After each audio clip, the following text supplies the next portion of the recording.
আসসালামু আলাইকুম। আসসালামু আলাইকুম। ভাই কেমন আছেন? আলহামদুলিল্লাহ।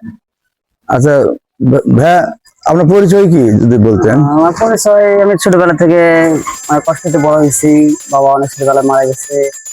বাস, আর্থিক অবস্থা খুবই খারাপ। এই জন্য আপাতত এটা করি, এখনো করতেছি। যদি ভবিষ্যতে কোনো কিছু করতে পারি, করবো ইনশাল্লাহ। আপনার পরিচয়টা যদি একটু বলতেন।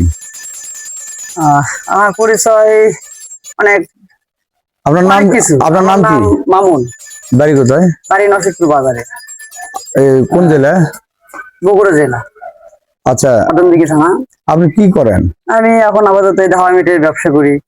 আপনার বয়স কত হবে? বয়স 18। পড়াশোনা করছেন? পড়াশোনা ক্লাস 5 পর্যন্ত করছি, অনেক কষ্ট করে। তারপর আর করতে পারিনি, আর্থিক অবস্থা খুবই খারাপ। এখন আপাতত তো এইটাই। আপনার বাবা নাই? বাবা নাই, বাবা অনেক ছোটবেলায় মারা গেছে। বয়স তখন আমার অনুমানিক 2 বছর 3 বছর, এরকম 5 বছর বয়স এরকম।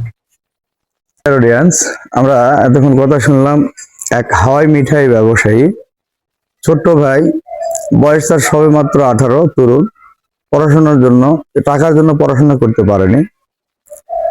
ইনশাল্লাহ আমাদের সমাজে এরকম ঘটনা প্রতিনিয়তই ঘটে যাচ্ছে।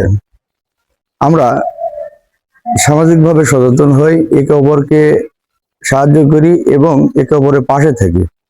আর প্রতিদিন এইসব ভাইদের জীবনগাথা নিয়ে গল্প বা কথা দেখতে বা পেতে সঙ্গেই থাকুন। ধন্যবাদ সবাইকে।